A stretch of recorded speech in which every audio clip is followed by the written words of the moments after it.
மிச்சமானதெல்லாம் போடுறதுக்கு உங்க வயிறு ஒண்ணும் குப்பை தொட்டி கிடையாது. நம்ம ஊர தவிர்த்து மத்த எல்லா ஊர்கள்லயும் மிச்சமான பொருட்கள் எல்லாமே குப்பை தொட்டிக்கு தான் போகும். ஆனா நம்ம ஊர்ல மட்டும் தான் ஏதாவது சாப்பாடு மிச்சமாயிருச்சு, ஏதாவது ஸ்நாக்ஸ் மிச்சமாயிருச்சுன்னா, அது அந்த வீட்ல இருக்க அம்மாவோட வயித்துக்குள்ள போகும். குழந்தைங்க மிச்சம் வைக்கிற ரொட்டி, அவனுங்க கையே படாம வச்சிருக்க சைட் டிஷ், மிச்சம் இருக்கிற 2 கரண்டி சாதம், குழந்தைங்க மண்டின்னு சொல்லி குடிக்க முடியாம மிச்சம் வைக்கிற பாலு, அவங்க மிச்சம் வைக்கிற மில்க் ஷேக், தயவு செஞ்சு இதெல்லாம் பண்றத நிப்பாட்டுங்க. மிச்சமாகுற பொருட்கள எந்தவித குற்ற உணர்ச்சியும் இல்லாம தூக்கி போடுங்க.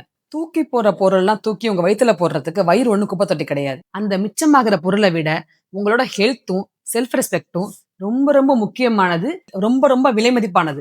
உங்களுக்கும் ஃப்ரெஷ்ஷான சூடான சாப்பாடு சாப்பிடுறதுக்கு எல்லா தகுதியும் உண்டு. நாம ரொம்ப லவ்வோட, ரொம்ப கஷ்டப்பட்டு தான் ஒரு டிஷ்ஷ பிரிப்பேர் பண்றோம். அத நம்ம கண்ணியத்தோட சாப்பிடணும். அது மாரி குழந்தைங்களோட எச்சித்தட்டுல சாப்பிடுறத ஃபர்ஸ்ட் நிப்பாட்டுங்க. இதனால உங்க குழந்தைங்களுக்கும் செல்ஃப் ரெஸ்பெக்ட் எவ்வளவு முக்கியங்கிறத கத்துக் குடுத்துடுறீங்க. அது அவங்க லைஃப்க்கு ரொம்ப ரொம்ப முக்கியமான விஷயம். நான் பிரிப்பேர் பண்ண ஃபுட்ட ஒரு நல்ல பிளேட்ல வச்சு, நல்லா பிரசன்டபிளா சாப்பிடுறது, எனக்கு நானே சொல்லிக்கிற ஒரு message. I created this dish. I deserve this.